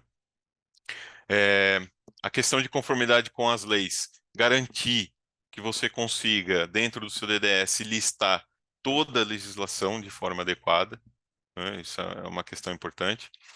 Capacitação e treinamento. Precisará investir em qualificação de funcionários, né? E muitas vezes até os seus fornecedores. Você precisa pensar em investir. Ter transparência, que a UDR vai exigir transparência, terá que ser publicado o DDS, terá que ser, ao menos, disponibilizado de forma pública o que é o DDS, né? E buscar ter parcerias estratégicas, né, também. Que nem a gente fala, tem um sistema, tem uma plataforma informatizada para rastreabilidade, busca como parceria, né? É um exemplo grande aqui, tá? Tem um ponto que eu esqueci de mencionar, que eu acho importante. O Mário Santana levantou a questão do consentimento prévio, né? Aquilo está bem desenhado dentro de alguns esquemas de certificação, como o FSC, está muito bem desenhado, eu queria levantar esse ponto. Mas, ainda assim, existem dificuldades em relação a isso. Então, quem pode ter problemas com isso, é bom dar uma boa atenção, né? Porque a Europa olha com bons olhos isso. No Peru, por exemplo, houve questões, atualmente estão tendo questões envolvendo comunidades indígenas que não se pode ter contato direto com elas, né? Eles não querem contato com as pessoas de fora e, e você não consegue um consentimento. E não há uma área delimitada. O governo delimita a área desses povos indígenas, né? Mas para a população indígena não existem delimitações de área, né? Então hoje a gente sabe que tem um problema desse, por exemplo, no Peru, então é algo que precisa tomar cuidado. Sempre que for feito um mapeamento da região onde você tem a sua unidade de manejo florestal, quando for mapear, tente identificar todas as comunidades possíveis, bem definidas, bem limitadas, e ter uma aproximação com essas comunidades, né? Então, essa é uma coisa que eu queria comentar, tá? Mas basicamente é isso que eu queria trazer. Eu sei que não. Eu falo muito rápido, então fiquem à vontade para fazer alguma pergunta. Eu deixo aí meu contato também, estou disponível para responder pergunta a qualquer momento, tá? Então, e eu agradeço novamente mais uma vez aí ao pessoal da GFLOR. Jorge, muito obrigado, o Daniel também. Aí fico aqui disponível para perguntas. Perfeito, Júlio, muito bom.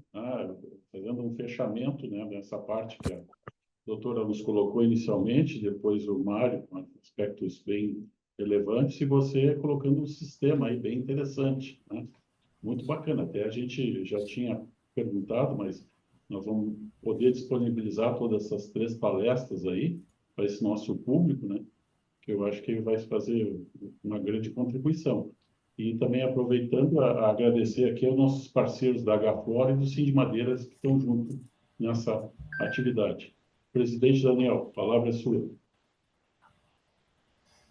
Ok, bom, eu penso que agora vamos para as perguntas, né? Eu acho que o pessoal deve estar curioso em talvez fazer alguns questionamentos ou esclarecimentos adicionais.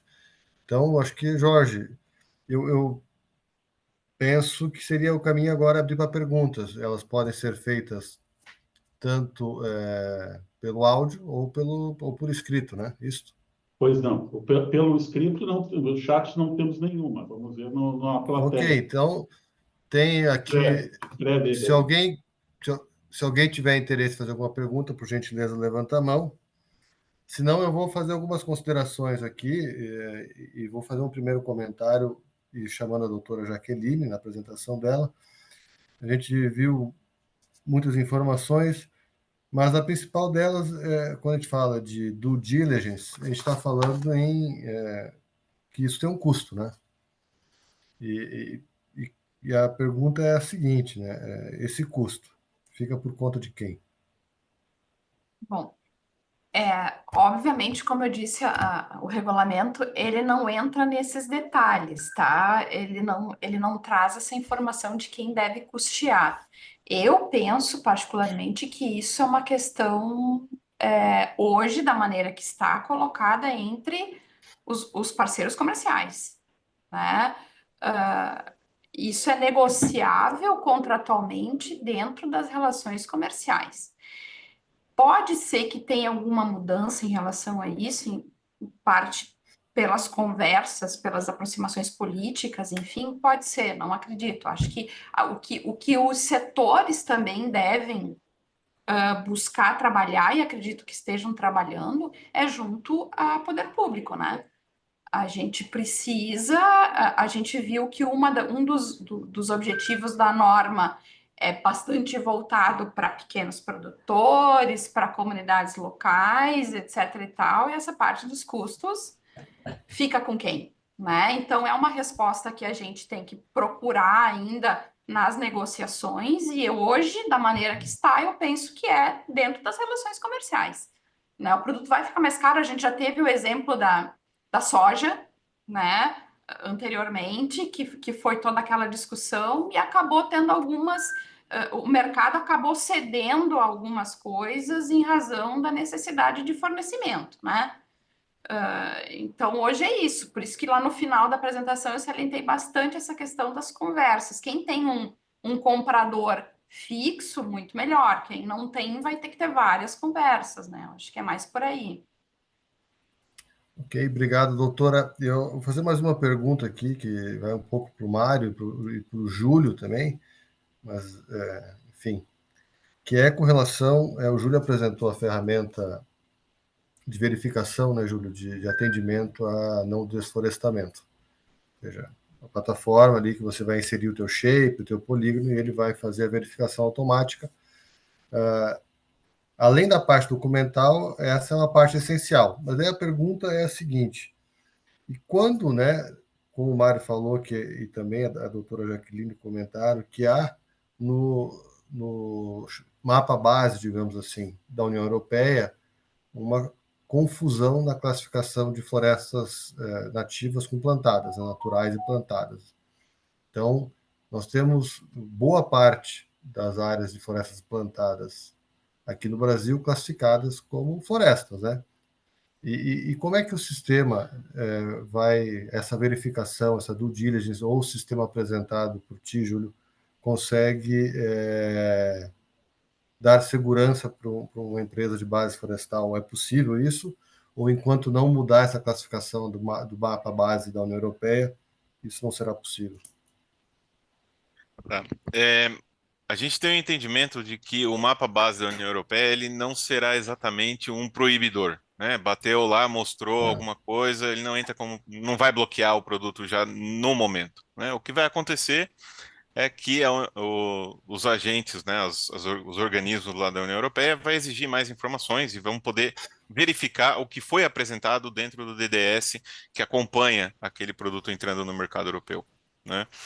O que a gente bate a tecla aqui é que o Brasil ele tem uma fonte de dados, ele tem um preparo já muito melhor do que a União Europeia pode imaginar ter, né? Tem muito mais precisão as nossas informações aqui. Então vai bater no agente lá na Europa, vai bater informação de tudo comprovando e evidenciado de que não é aquilo que ele vê na base de dados dele, né? Então é essa a questão que a gente bate muito forte na tecla, que já conversamos com muitas empresas, principalmente de outras commodities, né, que eles têm também a mesma preocupação, o pessoal de soja se mostra muito preocupado. E o resultado era esse, né? Era falar, não, nós podemos comprovar. Mesmo que bate lá essa informação, eles vão querer olhar com mais detalhe, e a nossa comprovação é suficiente. Nós podemos mostrar que sim, está tudo ok. Pode passar, né? Tá. Não sei se o Mário Santana gostaria de acrescentar alguma coisa. Acompanho o relator, né?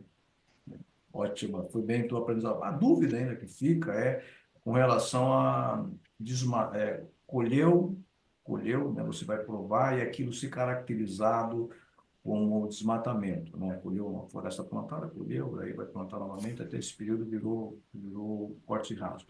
Nós tivemos uma consulta com o DGENV, né? E eles não deram ainda muita clarividência desse aspecto, né? Mas eu acho que isso vai ser solucionado, porque, né, é uma questão, vamos dizer assim, eles também estão aprendendo, né? Esse é o ponto, né? A União Europeia está aprendendo sobre essa legislação e eles de alguma maneira, vão se ajustar. Queria isso. Uhum. Perfeito. ok, Daniel, me permite uma pergunta, Daniel? claro, Rafa, fica à Rafael Ferreira, vontade. da Frente Parlamentar de Silvicultura. Rafael. Ah, bom dia a todos. É que me chamou a atenção uma coisa que não tem muito a ver aqui no Rio Grande do Sul, que o plano de manejo da Mata Atlântica, ele não existe de aprovação, mas para o bioma amazônico ele está presente. E foi colocado que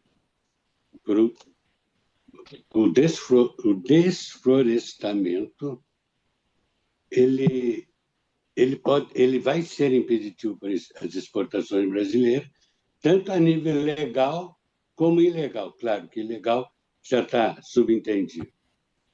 Mas daí eu me pergunto, desflorestamento em questão de uma hermenêutica técnica, ele tem vários níveis.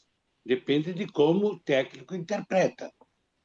E o plano de manejo florestal sustentado existente no bioma amazônico, tá? Que é legal, que é aprovado, ele pode ser interpretado como o término do fim da floresta e ser impeditivo para que a madeira da Amazônia legal seja exportada para o mercado comum europeu. É isso mesmo que eu entendi, que o plano de manejo florestal sustentado na floresta amazônica é legal, mas ele é impeditivo dependendo da interpretação das diretrizes da UDR. Não sei se eu me fiz entender. Não sei se eu posso começar. Eu entendi a sua pergunta, e é isso mesmo. O regulamento, ele desconsidera a legislação local. Então, ainda que você tenha permissão legal para desmatar dentro do território nacional, converter aquela área anterior a 2020, quer dizer, posterior a 2020, em uso agrícola, não vai poder, ainda que internamente seja legal. Essa é a definição. Quando o dezembro de 2020 ele é o marco do congelamento do que se poderia desmatar. Essa é a interpretação hoje, né? E acredito que vai prosseguir. Não sei se o Mário ou enfim, o Júlio discordam disso. Essa é a minha interpretação. Bom, Tá. O Mário primeiro, por favor. tá, então, eu acho que isso será equalizado, tá? Até porque essa semana, por coincidência, estive conversando com, não é minha especialidade, a floresta amazônica, mas estive conversando com amigos e com profissionais que trabalham lá e não há preocupação, isso vai continuar operando. Tem até a Prestes Wood, que é um exemplo aí de uma empresa que vocês já ouviram falar, então não existe essa preocupação. E outro ponto que aí, vamos dizer assim, vamos ver se isso acontecerá, existe um grande movimento, não é pequeno, de empresas, inclusive francesas, em vir buscar floresta, madeira tropical aqui no Brasil. Eu não posso afirmar isso aí, mas assim, dentro da boca pequena, o que está acontecendo é isso aí. Até porque a razão são que os chineses estão entrando muito na África e está sobrando pouco mercado para abastecer os mercados europeus. Então, eles estão vindo para o Brasil e certamente a questão da UDR não será um impeditivo, desde que, evidentemente, tenham práticas sustentáveis, legais, enfim, que possam ser feitas. Então, essa fica na agenda para haver se isso acontecerá. Eu queria comentar um pouco também, Rafael. Um plano de manejo florestal sustentável, né, nos moldes que nós temos para a floresta tropical e até mesmo para a Mata Atlântica, tem um objetivo, que é o manejo de florestas nativas. O objetivo é manter a floresta com suas funcionalidades, né? Então, trata de conservação. Você vai extrair, vai explorar madeira? Vai, mas é uma exploração controlada, sustentável. Já você entra ali num ano, num plot, né, de terra, você entra ali e faz uma exploração de alguns indivíduos dentro daquela área, né, e permanece depois sem atividade nenhuma por 30, 35, 40 anos sem entrar, né? Então, o objetivo desse tipo de plano de manejo é manter a floresta em pé e é justamente visar a sustentabilidade. Nós não entendemos que isso seja um problema para a UDR, né? Que não entraria na questão de desmatamento porque estaria em conformidade legal, tá? E mantém o objetivo da floresta em si, tá? Então a gente entende que não é um problema. Ok, Júlio, eu queria só fazer uma pergunta também com relação a essas questões de conformidade e atendimento. O Mário Santana comentou na apresentação, tu também, sobre a questão das certificações, né, como elas estão trabalhando para atender a esses critérios. A questão tem uma ferramenta ou ferramentas que estão sendo criadas, né, e que logo, como foi comentado, serão disponibilizadas pelo PFC, pelo FSC, a própria Petersen, através da Contruno também, vai ter uma ferramenta para auxiliar nesse contexto. Mas qual como é que vai funcionar isso na prática, né? Ou seja, isso vai ser incluído na certificação padrão que as empresas já têm hoje, de áreas de manejo e cadeia de custódia, ou vai ser algo à parte, né? Uma certificação exclusiva pela UDR? Tá? Ou ambas as coisas? Não é exatamente uma exclusividade, né? O que acontece, o FSC, PFC, a gente vê isso acontecer. O que eles fizeram foi criar algo a mais. Então, quem hoje tem a certificação será necessário pedir ao organismo certificador para fazer uma inclusão no escopo do certificado, né? Uhum. E isso está vinculado à cadeia de custódia, né? Muito mais à cadeia de custódia. Porque por exemplo, a FSC, na parte dos princípios e critérios, lá no manejo florestal, para eles, ali não tem o que mudar, né? Já tem conformidade legal, já tem tudo lá dentro. O PFC é a mesma coisa na parte de manejo, já tem tudo lá dentro, né? O que muda é para quem está na cadeia de custódia mesmo, tá? Então, se eu sei que o meu produto e eu estou tirando da floresta e eu sei que ele vai chegar no mercado europeu e que vai ser exigido de mim alguma coisa em relação a isso, eu posso incluir no escopo do meu certificado essa normativa regulatória, né? A adição de um novo documento normativo para ser avaliado durante as auditorias. E vai entrar lá no certificado, vai estar dizendo que você está conforme com esse regulamento a mais, além do que já faz hoje. Tá? Então, é basicamente uma diferenciação a mais que os esquemas de certificação fornecem para quem quiser incluir no escopo de certificação. E quem não tem a certificação e sente que precisa, já vai poder requisitar, desde a certificação inicial, já pode requisitar com a inclusão no escopo de avaliação. Tá? E necessariamente uma empresa que não tenha cadeia de custódia, uma indústria, né, Mário Santana, uma unidade de processamento, ela pode não fazer a certificação de FSC e PFC e fazer só a comprovação de não desflorestamento, seria isso, né? Isso, segue a linha que eles colocam para fazer a auditoria, porque o princípio da UDR é que assim, eles consideram que as certificações são auxiliares, né? São auxiliares e são bem-vindas, né, dentro do processo. Mas se uma empresa que não tiver a certificação, ela pode entrar com o seu produto na Europa. Pode entrar, desde que ela cumpra, né, todos os requisitos que o regulamento traz. Na prática, a certificação ela auxilia, na verdade, ela é meio Isso, caminho andado, ou mais, né? isso. Porque você já tem toda a informação organizada da origem. O Júlio, você tem um negócio, né, Júlio? Isso foi um baque para certificar, para o esquema de certificação. Sim. Como assim nós não somos críveis agora, né? Como assim, né? E Não, isso doeu foi, no né? coração, Mário Santana. Doeu. Todo o trabalho que a gente faz aqui doeu no coração, sabe? Não é fácil, né? Mas, enfim, eu acho que isso se acomoda em algum momento, tá? Isso vai se acomodar. Assim Porque, como muitas alterações que ocorreram em todos os esquemas de certificação ao longo dos anos, em algum momento vai ser uma normalidade, né? sim, sim. Nós temos uma pergunta aqui no chat, Daniel e demais. Thaís Nascimento. A inclusão no escopo da cadeia de custódia de uma empresa certificada FSC já é possível ou é algo futuro? Sim, já é possível. Aliás, eu vou repassar o que o FSC comenta, né? Não só o FSC, como a ASE, que faz o trabalho de acreditação do FSC. O que eles comentam já pode implementar, já pode começar a trabalhar com eles, tá? Só há uma questão que é operacional, e seria a inclusão no escopo de acreditação dos organismos certificadores.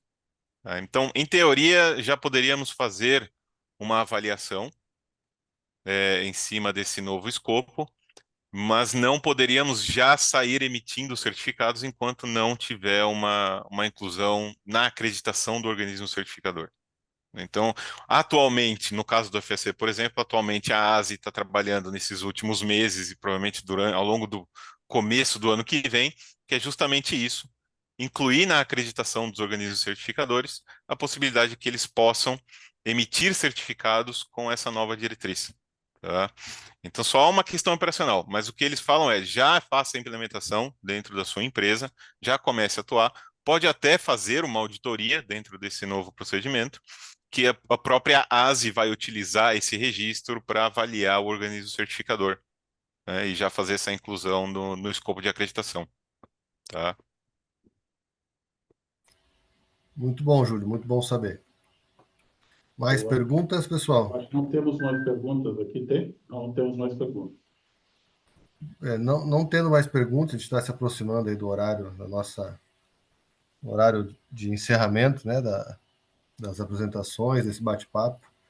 Eu gostaria de reforçar o agradecimento em nome da GEFLOR, a doutora Jaqueline, Mário Santana e Júlio. Eu realmente fiquei muito satisfeito com as apresentações, elas foram enriquecedoras e muito bem realizadas. Então, nosso muito obrigado E contem conosco aí, né, sempre que precisar.